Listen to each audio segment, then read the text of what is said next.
சொல்றேன். அதான் இந்த சத்தம் தாங்க வாழ்நாள் பூரா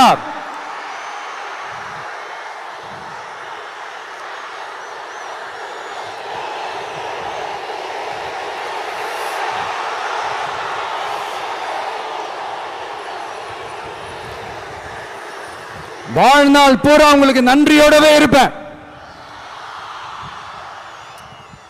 இப்போ நம்ம காளிங்கராயன் அவர்கள் அணையை கட்டுறதுக்காக பவானிக்கு போய் பார்க்கும்போது ஒரு இடத்துல ஒரு பாம்பு வந்து உட்கார்ந்துச்சான், படுத்துச்சான். அது படுத்த இடத்துல தான் அவர் அணையை கட்ட ஸ்டார்ட் பண்ணாராம். அப்புறம் அந்த பாம்பு வளைஞ்சி நெளிஞ்சி போற இடத்துலலாம் கால்வாயை வெட்டினார்னு சொல்லி சில வாய்மொழி கதைகள்லாம் சொன்னாங்க. தண்ணியை சேமிச்சு வச்சு குடிக்கிறதுக்கும் விவசாயத்துக்கும். தம்பி கீழே இறங்கு, தம்பி கீழே இறங்குப்பா, ப்ளீஸ் கீழே இறங்குப்பா.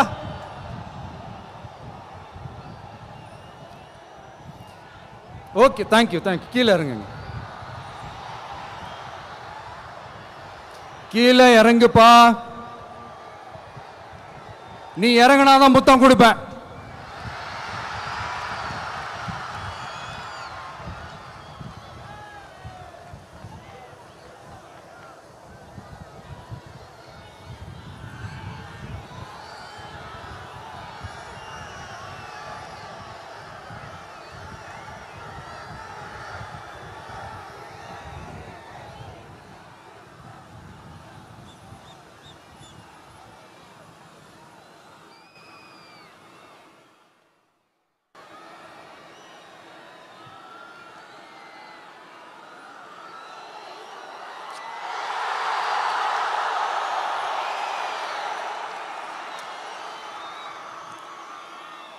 இப்படி தண்ணியை சேமிச்சு வச்சு குடிக்கிறதுக்கும் விவசாயத்துக்கும் வழி வகுக்கிறது எவ்வளவு பெரிய ஒரு நல்ல விஷயம்.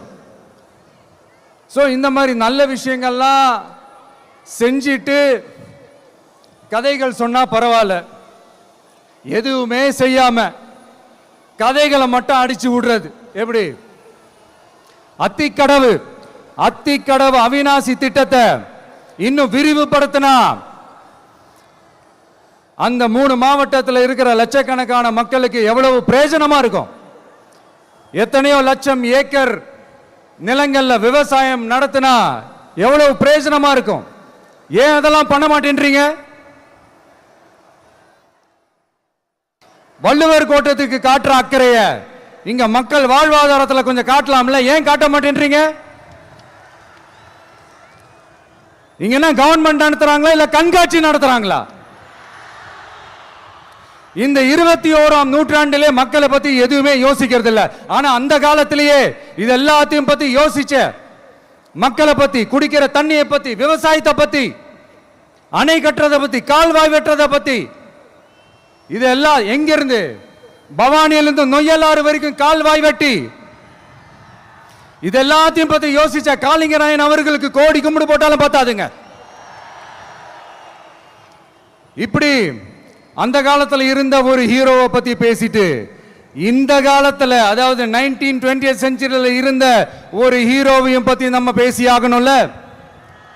ஒருத்தர் இலகிய மனம் கொண்ட ஹீரோனா இன்னொருத்தர் இரும்பு மாதிரி அயன் மேன் தான். எஸ், நம்ம ஈரோடு கடப்பாறை தான்.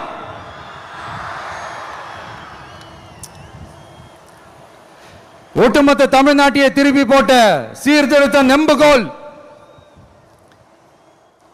ஈரோடு மாவட்டத்தில் பிறந்த அவர்தான் இந்தியாவுக்கே இடஒதுக்கீடு சம்பந்தமான அரசியல் சட்டத்தை திருத்தறதுக்காக போராட்டம் நடத்தினவர் யாரு? நம்ம தந்தை பெரியாரு. 100 வருஷத்துக்கு முன்னாடியே வகுப்பு வாரி பிரதிநிதித்துவம் வேணும்னு கேட்டவர். அன்னைக்கும் சரி இன்னைக்கும் சரி ஒரு ஆச்சரியத்தோட பார்க்கக்கூடிய ஒரு மனிதர், நம்மளுடைய கொள்கை தலைவர். அப்ப அண்ணாவும் எம்ஜிஆரும் யாரு? பெரியார் அவர்கள் கிட்ட இருந்து எங்களுக்கு தேவையான கொள்கைகளை எடுத்துக்கிட்டோம். அவரை ஃபாலோ பண்ற, அவரை வழிகாட்டி ஏத்துக்கிட்ட அண்ணா அவர்கள் கிட்ட இருந்தோம், எம்ஜிஆர் அவர்கள் கிட்ட இருந்தோம் தேர்தல் அணுகுமுறையை எடுத்துக்கிட்டோம். அண்ணாவும் எம்ஜிஆரும் தமிழ்நாட்டோட சொத்து, அவங்கள பயன்படுத்துறத பத்தி யாரும் இங்க கம்ப்ளைண்ட்லாம் பண்ண முடியாது. அண்ணா எங்களோடது, எம்ஜிஆர் எங்களோடது, நீங்களா எடுத்துக்க கூடாது அப்படிலாம் யாரும் இங்க அழுதுட்டு இருக்க முடியாது, சொல்லிவிட்டேன்.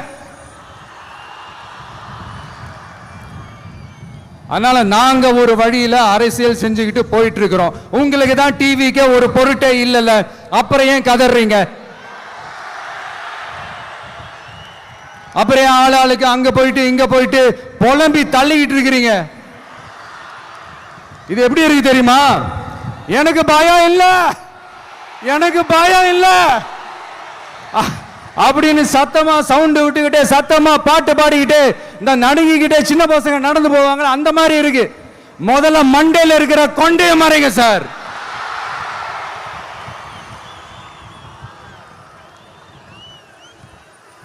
சும்மா மாறு வேஷத்துல மறு வச்சுக்கிட்டு மீடியா ஆளு ரேடியோ ஆளுன்னு இவங்க ஆளுங்களே மாத்தி மாத்தி அனுப்பிக்கிட்டு ஈரோடு மக்களுக்காக நான் இப்போ குரல் கொடுக்கலான்னு வந்திருக்கிறேன். சரி, இப்ப விஷயத்துக்கு வருவோம். பெரியார் அவர்கள் கிட்ட இருந்த அந்த செல்வாக்கையும் அந்த பதவிகளையும் அந்த பவரையும் வச்சுக்கிட்டு அவர் என்ன சொன்னார் தெரியுமா? இவ்வளவு செல்வாக்கு, இவ்வளவு பதவிகள், இவ்வளவு பவர் இருந்தோம் நான் ஒரு 5 பைசா காசு சம்பாதிச்சிருப்பேனா? எனக்கோ இல்லை என் குடும்பத்துக்கோ பட்டங்கள் வேணும், பதவி வேணும்னு ஏதாவது கேட்டிருப்பேனா? இல்ல ஏதாவது லாபம் பார்த்திருப்பேனா? இல்ல எதுக்காவது ஆசைப்பட்டிருப்பேனா? ஆனா அவர் பேரை சொல்லிக்கிட்டு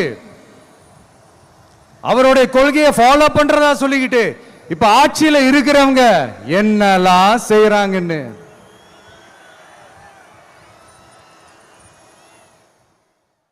அதனாலதான் சொல்றோம், பெரியார் பேரை சொல்லிக்கிட்டு தயவு செஞ்சு கொள்ளையடிக்காதீங்கயா, தயவு செஞ்சு கொள்ளையடிக்காதீங்க. அவரு பேரை சொல்லிக்கிட்டு பெரியார் பேரை சொல்லி கொள்ளையடிக்கிற இவங்க தான் நம்மளுடைய அரசியல் எதிரி. மக்களை நீங்க சொல்லுங்க, நம்மளுடைய அரசியல் எதிரி யாரு? நம்மளுடைய கொள்கை எதிரி யாரு? ரிப்பீட், நம்மளுடைய அரசியல் எதிரி யாரு? நம்மளுடைய கொள்கை எதிரி யாரு? உங்களுக்கு புரியுதுல்ல? எனக்கு அது போதும்யா, எனக்கு வேற எதுவுமே தேவையில்லை.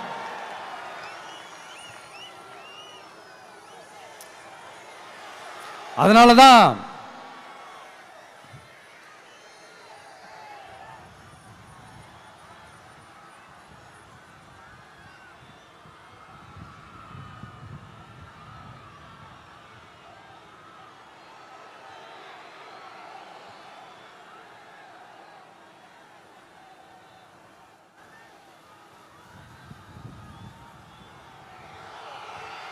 உங்களுக்கு நம்மளை பத்தி நம்ம அரசியலோட நீங்க எல்லாரும் என்னோட அரசியலோட கனெக்டடா இருக்கீங்கன்றது ரொம்ப தெளிவா தெரியுது. அதனால எனக்கு அது போதும். அதனாலதான் எதிரிகள் யாருன்னு சொல்லிட்டு களத்துக்கு வந்திருக்கிறோம். அதனால அவங்கள மட்டும் தான் எதிர்ப்போம். அதுவும் அந்த எதிரிகள் யாரு இப்போ இங்க 2026 சட்டமன்ற தேர்தலில் களத்தில் இருக்கிறாங்களோ அவங்கள மட்டும் தான் எதிர்ப்போம். சும்மா களத்திலே இல்லாதவங்களையும், களத்துக்கும் அவங்களுக்கும் சம்பந்தமே இல்லாதவங்களையும் எதிர்க்கிற ஐடியாலாம் இல்ல பாஸ். நீங்க கேட்கிறீங்கன்றதுக்காகலாம் எதிர்த்துட்டு இருக்க முடியாது பாஸ். எங்களுக்கு நிறைய வேலை இருக்குது.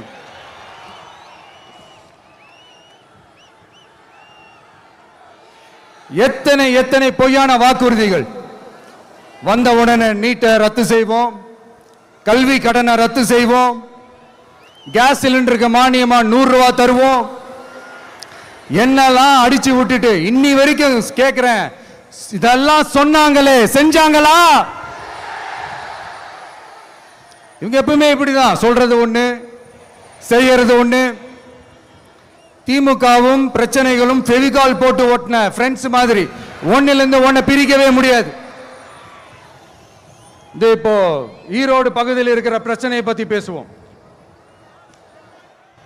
பெரியார் பேரை மட்டும் சொல்லிக்கிட்டு எப்படி அவரோட கொள்கைகளுக்கு எதிராக செயல்படுறாங்களோ அப்படிதான் இந்த மஞ்சள் நகரத்தோட மஞ்சளுக்கும் ஒண்ணும் பண்ணல, மஞ்சள் விவசாயிகளுக்கும் ஒண்ணும் பண்ணல. ஆராய்ச்சி மையம், சிறப்பு மையம்னு கோடி கோடியா டெண்டர் விட்டாங்க, பேருக்கு கட்டிடத்தை கட்டினாங்க. ஆனா உலகமே போட்டி போட்டு வாங்குற மஞ்சளை மதிப்பு கூட்டி விற்பனை செய்ய, அதாவது அதோட வேல்யூ இன்க்ரீஸ் பண்ணி நம்ம விவசாயிகளுக்கும் இந்த மாவட்ட மக்களுக்கும் நன்மை செய்ய இதுவரைக்கும் என்ன செஞ்சிருக்காங்கன்னு யோசிச்சு பார்த்தா ஒரு பெரிய ஜீரோ தான். கரும்பு நெல்லுக்கு அரசாங்கம் விலை பிக்ஸ் பண்றாங்க, அதையும் ஒழுங்கா பண்றதில்ல, ஒவ்வொரு முறையும் பிரச்சனை. அங்க நெல் கொள்முதல் செய்யறதுல ஊழல். சரி, நாம கஷ்டப்பட்டு விளைய வச்சது வீணா போக கூடாதுன்னு நினைச்சு நம்ம விவசாயிகள் கேட்கிற லஞ்சத்தை கொடுத்தாலும் அதுக்கப்புறம் கூட அந்த கொள்முதல் ஒழுங்கா நடக்கிறது இல்லை. அதையும் தாண்டி ஏதோ ஒரு விலை விவசாயிகளுக்கு கிடைக்குது. அப்படிலாம் இல்லாம ஒழுங்கா நேர்மையா நம்ம மஞ்சளுக்கும் நியாயமான விலை பிக்ஸ் பண்ணி தரமான விதைகளை கொடுத்தா என்ன குறைஞ்சா போயிடுவாங்க? இதெல்லாம் யோசிக்கிறதுக்கு அவங்களுக்கு நேரமே இல்லை. 24x7 அவங்களோட யோசனை என்ன தெரியுமா? இந்த விஜயை எப்படி முடக்கலாம், தமிழக வெற்றி கழகத்தை எப்படியெல்லாம் முடக்கலாம், அப்படிதான் அவங்களுடைய சிந்தனையே 24x7. எத்தனையோ வருஷத்துக்கு முன்னாடி நம்ம காளிங்கராயர் நதிகளின் இணைப்புக்கு முன்னோடியா இருந்தார். பவானி ஆத்துல வர அதிகமான தண்ணீர் அணை கட்டி தேக்கி தண்ணீர் வறட்சியான பகுதிகளுக்கு அனுப்பினார். ஆனா இன்னைக்கு இவ்வளவு நவீன வசதிகள் இருந்தோம், இவ்வளவு சயின்ஸ் வளர்ச்சிகள் இருந்தோம், இவ்வளவு டெக்னாலஜி வளர்ச்சிகள் இருந்தோம், அவங்க வாக்குறுதியில் ஒன்று கொடுத்தாங்கல்ல, பவானி நொய்யலாறு அமராவதி 6 இணைப்பு திட்டத்துக்கு ஒரு துரும்ப கூட கிள்ளி போடல. வாக்குறுதி நம்பர் 103 சொன்னாங்களே, செஞ்சாங்களா? சரி, இதாவது ஒரு பெரிய ப்ராஜெக்ட் வைங்க. ஆறுகளை சுத்தப்படுத்த பல்லாயிரம் கோடி நிதி ஒதுக்குவோம், தமிழ்நாட்டில் உள்ள ஆறுகளை சுத்தப்படுத்துவோம்னு சொன்னாங்களே, செஞ்சாங்களா? ஆனா ஆத்து மணலை கொள்ளையடிக்கிறதுல மட்டும் வேலையை கரெக்டா செய்வாங்க. இதை நான் ஏன் திரும்ப திரும்ப சொல்றேன்னா, மக்களே நீங்க புரிஞ்சுக்கணும். கொஞ்சம் மசந்தா மற்ற மாவட்டங்கள்ல மணல் காணாம போன மாதிரி, மலைகள் காணாம போன மாதிரி, நம்ம மாவட்டத்தில் தனி வளத்தை கொடுத்த செம்மண்ணும் காணாம போறதுக்கு வாய்ப்பு இருக்கு மக்களே. நம்ம மண்ணுக்கும் நம்ம ஆத்துக்கும் நம்ம விவசாயிக்கும் தான் இந்த மோசமான நிலைமை. அதனால ஏதாவது தொழில் செஞ்சு பிழைக்கலாம்னு பார்த்தா அதுக்கும் எங்க விடுறாங்க? தொழில்னு பார்த்தா 30% நெசவாளர்களுக்கு கூலி பாக்கி. அரசாங்கம் நம்ம நெசவாளர்கள் கிட்ட இருந்து கொள்முதல் செய்த வேட்டி சேலைக்கான கூலியை கூட போராடித்தான் வாங்க வேண்டியதா இருக்குது. அது சலுகையோ உதவியோ நலத்திட்டமோ கிடைக்காது. நம்ம உழைப்புக்கான ஊதியம், நம்மளோட உரிமை, அதுக்கே போராட வேண்டிய நிலையில தான் இந்த அரசாங்கம் நம்மளை வச்சிருக்கு. நல்லா பார்த்துக்கங்க மக்களே, உரிமைக்கு குரல் கொடுத்தவங்க தான் இவங்க. சிறு குறு தொழில்கள் பீக் ஹவர்ஸ் சார்ஜ்னு கரண்ட்டுக்கு அநியாய விலை வச்சு அதையும் செய்ய விடாம நம்மளை முடக்கிடுறாங்க. அந்த பீக் ஹவர்ஸ் சார்ஜ் கொள்ளையால எத்தனை வருஷமா எவ்வளவு பேர் பாதிக்கப்படுறோம், எவ்வளவு தொழில்கள் பாதிக்கப்படுது. நாமளும் கத்துறோம், போராடுறோம், கோரிக்கை வைக்கிறோம். எதையாவது இவங்க கண்டுக்கிறாங்களா? கொஞ்சம் யோசிங்க. ஏன் கண்டுக்க மாட்டேன்றாங்கன்னு கொஞ்சம் யோசிங்க. அப்போதாங்க பிரைவேட்ல அதிக விலைக்கு கரண்ட் வாங்க முடியும், அதுக்கு டெண்டர் விட முடியும். அப்படி டெண்டர் விட்ட மேட்டர்ல எல்லாம் என்ன நடக்கும்னு உங்களுக்கும் தெரியும், எனக்கும் தெரியும், நம்ம எல்லாருக்குமே தெரியும். இந்த மாதிரி ஈரோடுல மட்டும் இல்ல, எந்த மாவட்டத்துக்கு போனாலும் பிரச்சனைகள் மேல பிரச்சனைகள் தான்.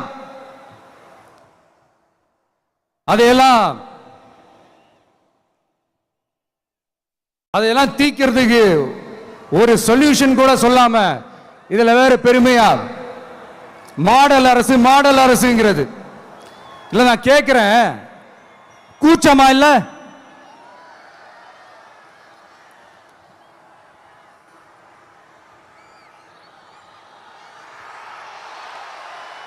இதெல்லாம் கேட்டா அப்படியே நம்ம பக்கம் யூட்டர்ன் அடிச்சு வந்துருவாங்க. விஜய் என்ன அரசியல பேச மாட்டேன்றாரு, விஜய் என்ன சினிமா டயலாக் மாதிரி பேசுறாரு, விஜய் என்ன பஞ்ச் டயலாக் பேசுறாரு, விஜய் என்ன 10 நிமிஷம் தான் பேசுறாரு, 9 நிமிஷம் தான் பேசுறாரு. நான் எத்தனை நிமிஷம் பேசினா உங்களுக்கு என்ன சார்? நான் எப்படி பேசினா உங்களுக்கு என்ன சார்? உள்ள விஷயம் என்னன்னு பாருங்க சார். ஒவ்வொரு மாவட்டத்துக்கும் போய் மக்கள் ஃபேஸ் பண்ற பிரச்சனைகளை எடுத்து பேசிட்டு இருக்கிறேன். பின்ன அது அரசியல் இல்லாம வேற எதுதான் அரசியல்? உங்களை மாதிரி தனிப்பட்ட முறையில் தரக்குறைவா அசிங்கமா பேசுறதுதான் அரசியல்னா அந்த அரசியல் நமக்கு வராது. வராதுன்னா நல்லாவே வரும். உங்களை விட எனக்கு அது நல்லாவே வரும். வேணான்னு விட்டு வச்சிருக்கிறோம். அப்புறம் உங்களுக்கு நமக்கு என்ன வித்தியாசம்? காஞ்சிபுரத்தில் நாம பேசும்போது இந்த மாதிரி உங்களால் அமைக்கப்பட போற ஆட்சியில நம்ம ஆட்சிக்கு வந்த உடனே என்னெல்லாம் செய்ய போறோம்ன்றது சிலது சொன்னோம். அதையெல்லாம் தப்பா புரிஞ்சுக்கிட்டு இப்போ சொல்றேன், விளக்கமா சொல்றேன். நான் சலுகைகளுக்கு எதிரானவன் கிடையாது. மக்களுக்கான சலுகைகளை இலவசம்னு சொல்லி அசிங்கப்படுத்துறதுல எனக்கு உடன்பாடு கிடையாது. மக்கள் காசுல மக்களுக்கு செய்யறதை எப்படி இலவசம்னு சொல்லுவீங்க? அப்படியே செஞ்சிட்டாலும் ஓசில போறேன்னு சொல்லி அசிங்கப்படுத்துறீங்க. என்ன கேட்கறதுக்கு ஆள் இல்லைன்னு நினைச்சீங்களா? மக்களுக்கு ஒண்ணுன்னா இந்த விஜய் வந்து நிப்பா, இந்த விஜய் வந்து கேள்வி கேட்பா. இந்த விஜய் எப்பவுமே மக்கள் பக்கம் தான், அதே மாதிரி மக்களும் என் பக்கம் தான். என் மக்கள் மானத்தோட மரியாதையோட கௌரவத்தோட வாழணும். என் மக்கள் யாருக்கும் கீழே கிடையாது. அப்படி அவங்க கௌரவத்தோட வாழணும்னா அவங்களுக்கான வாழ்க்கை தரம் உயரணும். வாழ்க்கை தரம் உயரணும்னா அவங்களோட வாழ்வாதாரம் உயரணும். வாழ்வாதாரம் உயர்ந்தாதான் பொருளாதாரம் உயரும். பொருளாதாரம் உயர்ந்தாதான் வசதி வாய்ப்புகள் உயரும். இதெல்லாம் உயர்ந்தாலே ஆட்டோமேட்டிக்கா அவங்களோட வாழ்க்கை தரம், அவங்களுக்கான மரியாதை, அவங்களுக்கான கௌரவம் எல்லாமே உயரும். இதுக்கான வழிகள், அந்த சூழல்களை அந்த கவர்மெண்ட் அமைச்சு கொடுக்கணும். இதுக்கான அந்த திட்டங்களை செயல்படுத்தணும். இதெல்லாம் செஞ்சாதான் அந்த அரசாங்கம் ஒரு நல்ல அரசாங்கம். இதைத்தான் சொன்னோம்.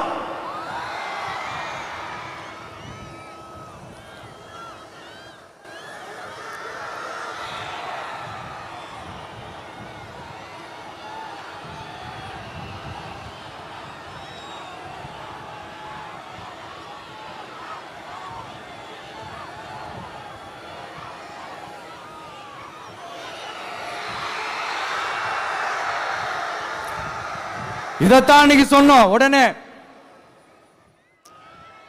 சொன்னா மட்டும் போதுமா? எப்படி செயல்படுத்துவீங்க? நாங்க என்ன வாயிலே வடை சுடுறதுக்கு டிஎம்கேவா, டிவிகேடா?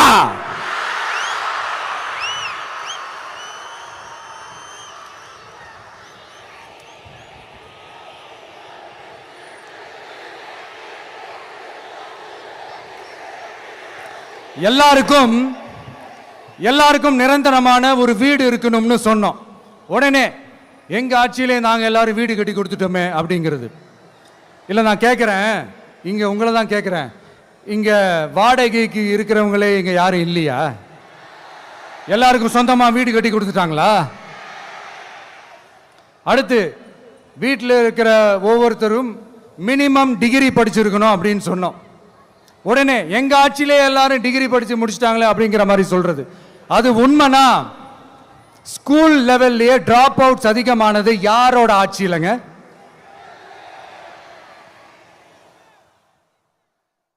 பசங்க பிள்ளைங்க யாரும் ஸ்கூல்ல சேரலன்னு சொல்லிட்டு எனக்கு தெரிஞ்சு 207 கவர்மெண்ட் ஸ்கூல்ஸ் மூடினது யாரோட ஆட்சியிலங்க? இதுல கல்வியில் சிறந்த தமிழ்நாடுன்னு டிராமா வேற. அடுத்து குடும்பத்தில் ஒருத்தருக்கு நிரந்தரமான வருமானம் வரணும், வேலை வாய்ப்பு கிடைக்கணும் அப்படின்னா நாங்க கொடுக்காத வருமானமா, நாங்க கொடுக்காத வேலையா அப்படிங்கிறது. எத்தனையோ லட்சம் காலி பணியிடங்கள் நிரப்புவோம்னு வாக்குறுதி கொடுத்துட்டு ஆட்சிக்கு வந்தீங்கல்ல, எத்தனை லட்சம் காலி பணியிடங்களை நிரப்புனீங்க? அட்லீஸ்ட் 1,00,000 காலி பணியிடங்களாவது நிரப்புனீங்களா? இதெல்லாம் சொல்லிட்டு மக்களை ஏமாத்துறது யாரோட ஆட்சி இல்லைங்க? அடுத்து ரொம்ப முக்கியமா, பெண்களுக்கு பாதுகாப்பு இல்ல, சட்டம் ஒழுங்கு சரியா இல்லைன்னு சொன்னா தமிழ்நாட்டில் பெண்கள் பாதுகாப்பு தான் அதிகமா இருக்குதான். நீங்க சொல்லுங்க மக்களே, பெண்கள் பாதுகாப்பு இருக்கு? சட்டம் ஒழுங்கு சரியா இருக்கு? அவங்க சொல்றது உண்மையா? அவங்க சொல்றதை நீங்க ஏத்துக்கிறீங்களா? சத்தமா கேக்குதா சார்? இதுதான் ரியாலிட்டி, இதுதான் நிஜம். நம்மளுடைய ஆட்சியில சட்டம் ஒழுங்குல சமரசமே இருக்காது. அதனாலதான் இவ்வளவு ஸ்ட்ராங்கா சொல்றோம், தைரியமா இருங்க மக்களே. இந்த மாதிரி விஷயங்கள்லாம் நம்ம மக்கள் கிட்ட எடுத்து சொன்னா உடனே இந்த இது எடுத்துட்டு வந்துருவாங்க.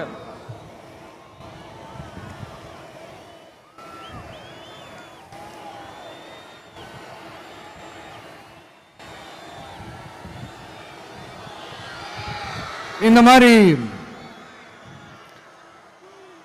இதெல்லாம் என்னென்ன செய்ய போறோன்றது சிலதெல்லாம் காஞ்சிபுரத்தில் சொன்ன மாதிரி சொன்னா எல்லாத்தையும் தப்பா திருச்சி பேசிக்கிட்டு அவதூறு பரப்பிக்கிட்டு.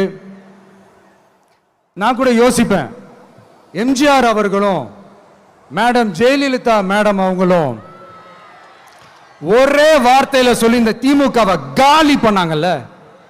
நான் கூட யோசிப்பேன், ஏன் இவ்வளவு ஹார்ஷா பேசுறாங்க, ஏன் இவ்வளவு ஹார்ஷா அவங்கள திட்டுறாங்கன்னு யோசிச்சது உண்டு. இப்பதானே புரியுது. அவங்க 2 பேரும் சொன்னதை இப்ப நானும் ரிப்பீட் பண்றேன். திமுக ஒரு தீய சக்தி, திமுக ஒரு தீய சக்தி, திமுக ஒரு தீய சக்தி, திமுக ஒரு தீய சக்தி, தீய சக்தி, தீய சக்தி, தீய சக்தி. என் நெஞ்சில் குடியிருக்கும் ஈரோடு மக்களே,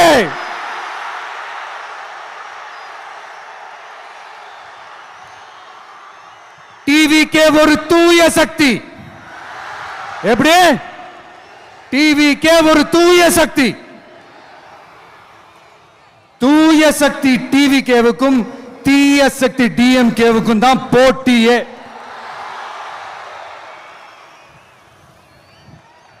என்ன முடக்கலாம்னு நினைக்கிறீங்க, ஆனா இந்த சத்தத்தை ஒரு நாள் உங்களால முடக்க முடியாது. மக்கள் விரோத திமுக அரசை வீழ்த்த மக்கள் சக்தியான நம்மளால மட்டும்தான் முடியும். அண்ணன் செங்கோட்டையன் அண்ணன் அவர்கள் நம்ம கூட வந்து சேர்ந்தது நமக்கு ஒரு மிகப்பெரிய ஒரு பலம். அந்த மாதிரி செங்கோட்டையன் அண்ணன் அவர்கள் மாதிரி இன்னும் நிறைய பேர் வந்து சேர இருக்கிறாங்க. அவங்க எல்லாருக்குமே அந்த உரிய அங்கீகாரத்தை கொடுப்போம். அது மட்டும் இல்ல, அப்புறம் இன்னொரு விஷயம் சொல்ல மறந்துட்டேன். இப்போ ரீசண்டா ஒரு இடத்துல நம்ம சிஎம் சார் அவர்கள் பேசும்போது சொன்னாங்க, என் கேரக்டரையே புரிஞ்சுக்க மாட்டேங்கிறேன். இது சினிமா டயலாக் இல்லையா? நான் ஏதாவது பேசினா சினிமா டயலாகா? சார் பேசினா அது சினிமா டயலாக் இல்லையா? சிலப்பதிகாரத்திலிருந்து எடுத்ததா அந்த லைன். என் கேரக்டரையே புரிஞ்சிக்க மாட்டேன்றது. உங்களை எப்படிதான் சார் புரிஞ்சுக்கிறது? எந்தெந்த விஷயத்துலலாம் சார் உங்க கேரக்டர் நாங்கள் புரிஞ்சுக்கிறது? அதையும் நீங்களே சொல்லிட்டீங்கன்னா கொஞ்சம் நல்லா இருக்கும் சார். சட்டம் ஒழுங்குல நாடே சந்தி சிரிக்குது, அதுலையா?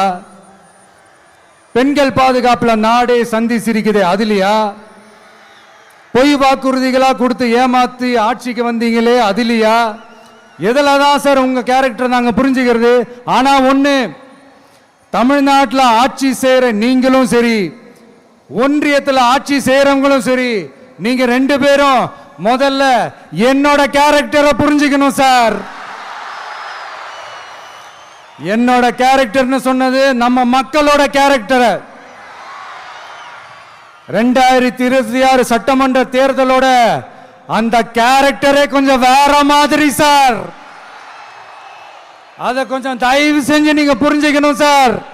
புரிஞ்சுக்கலன்னா மக்களே உங்களுக்கு புரிய வைப்பாங்க சார்.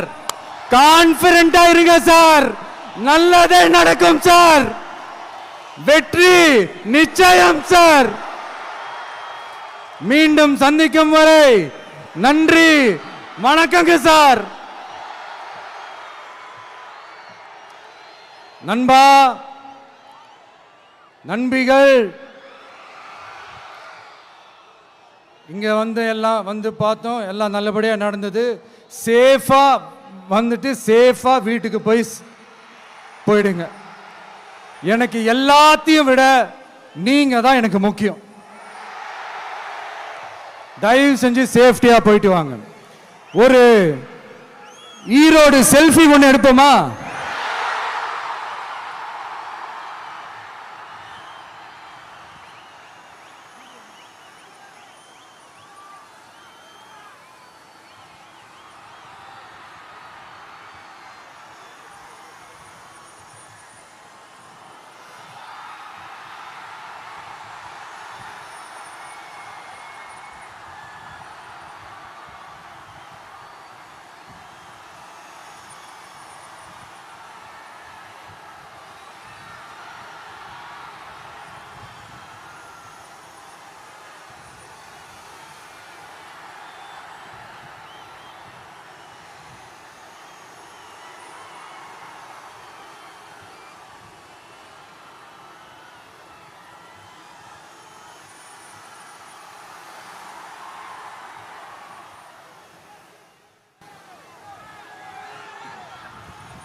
சென்ட் ஜோர்ஜ் கோட்டையில் முதலமைச்சராக தலைவர் வருவதற்காக அண்ணன் செங்கோட்டையிலும் செங்கோலை தருகிறார்.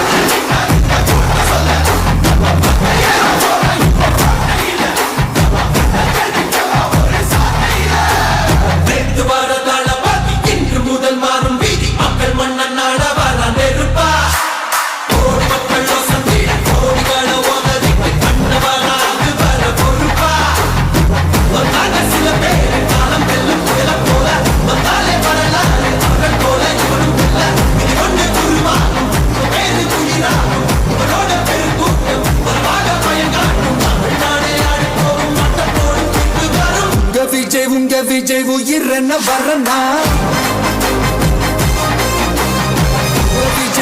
விஜய் எளியவன் குரல்னா